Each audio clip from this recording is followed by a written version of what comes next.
Since the movie Kashmir Files got released, there has been lots of talks, posts and videos on social media about the Marthand Sun Temple in Anantnag district of Kashmir. Even recently it's been in the news for Prashnam or Ashtamangala Puja done by Kerala priests. So what are the sun temples and why were they built? Let's find out.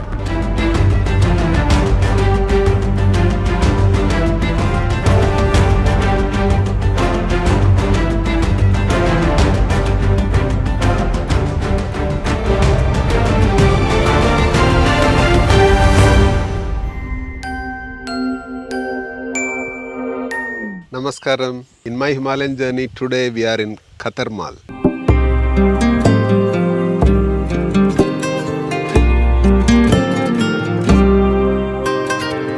Katarmal is special because this is a sun temple. There have been many sun temples in this country. I am sure you must have heard there is only like 2 or 3 sun temples in this country, which is not true. Sun worship has been very prevalent. How Shiva worship or Vishnu worship is there, that's how prevalent sun worship was. When Adi Shankara came in the 7th or 8th century, he compiled all the different worships of deities and gods and goddesses that were there into 6 divisions.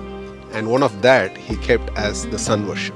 Today we may not find it as prevalent, but in some communities like the Brahmins, they still do Sandhya Vandanas during the mornings and evenings, and this is a form of sun worship. Katarmal Temple, which is in the Kumaon region, 17 kilometers from Almora. This region used to be ruled by the Katyuri kings. Katyuri kings ruled from the 7th to the 12th century, and at one point of time they ruled right from Nepal, this Uttarakhand area till Afghanistan. That's how powerful they were. They were known for their mighty armies and also their temple building. Their style is very unique, and till day they have been preserved, because when the Mughal invasions came, when the Islamic invasions came, they left these temples because of high altitude and accessibility issues.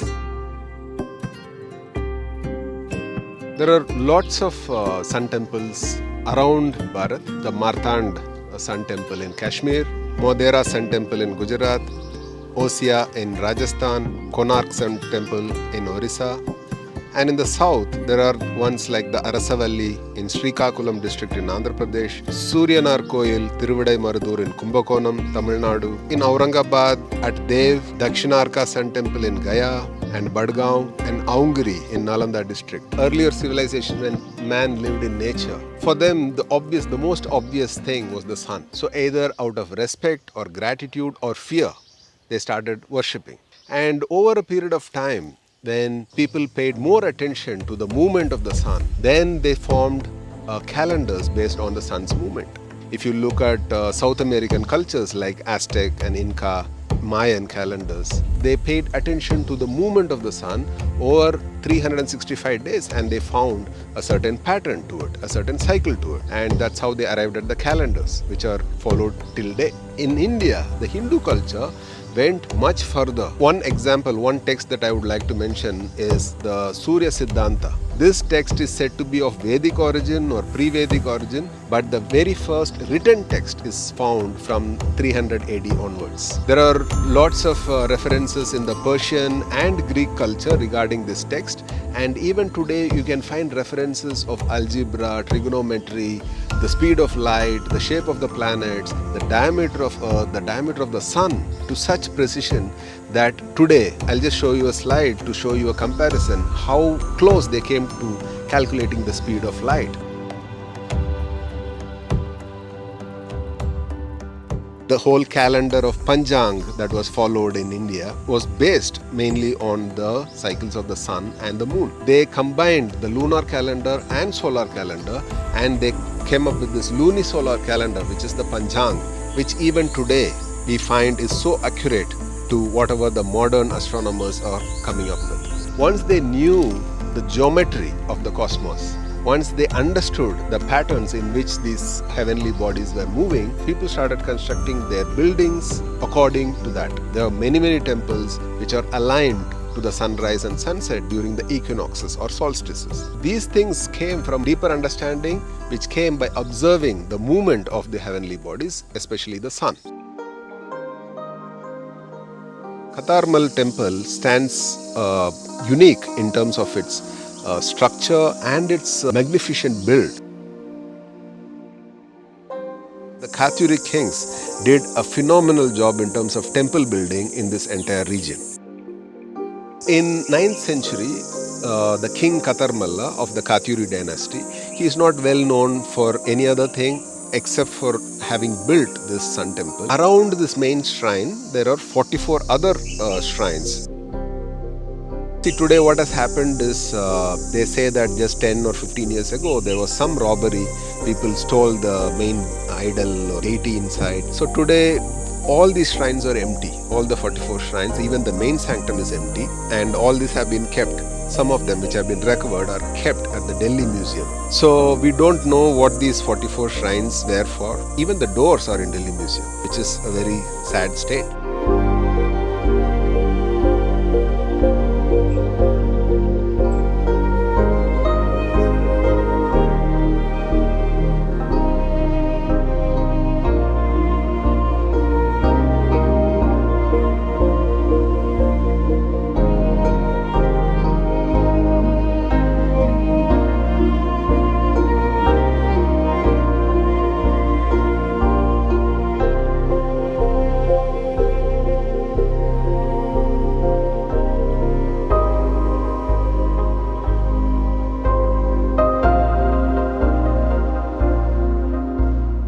So the Archaeological Survey of India, the ASI, is taking some major steps. When I was there, I could see they were doing some major renovation work.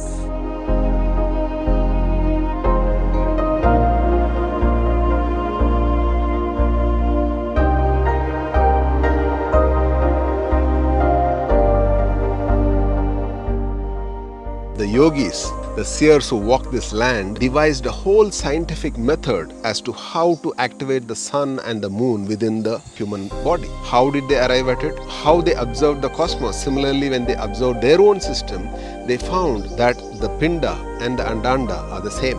What is here is there. So when they found that the body itself has its own sun and the moon, they gave a method which is today called as Hatha Yoga.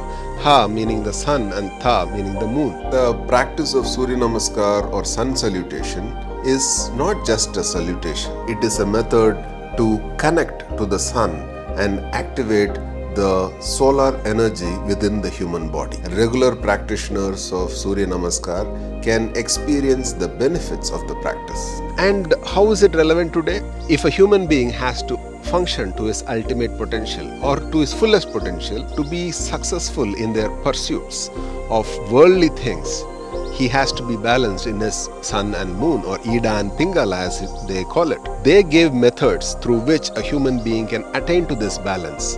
And this is not advanced technology. These are basic methods that every human being can adapt and follow in their life. And this was much prevalent in those days. Most of them used to have one practice or the other where they knew about this inner mechanism of the sun and the moon. If you look at the South Indian temples, any temple you go to, there is a Navagraha area. There are 9 planets with respective deities where people go and circumambulate and do certain rituals. And in the Kumbakonam area, each planet has its own temple, and the Suryanar temple, which is for the sun god, is also specifically there in Kumbakonam. There are 12 Adityas. Adityas meaning the sun is named differently according to each time of the year. One Aditya is assigned a particular month. So there are 12 Adityas. The names are a little different according to different scriptures. Even the seasons and how the Adityas correspond accordingly. For example, the Varuna Aditya corresponds to the monsoon months. Varuna meaning the god of rain and Aditya meaning the sun. In Srimad Bhagavatam, there are 108 names of sun that is being told to Yudhishthira. The remnants of sun worship is found even today in the form of other festivities that happen in a year. For example, the Makar Sankranti, which is celebrated by different names across the land, like Baisakhi, Pongal in the south. All the pastoral cultures, they recognized and acknowledged that sun is the source of all their agriculture practices. Makar Sankranti or Pongal is an expression of that gratitude to the sun god. Chhat Puja, which happens in the north, this happens around Diwali, post Diwali.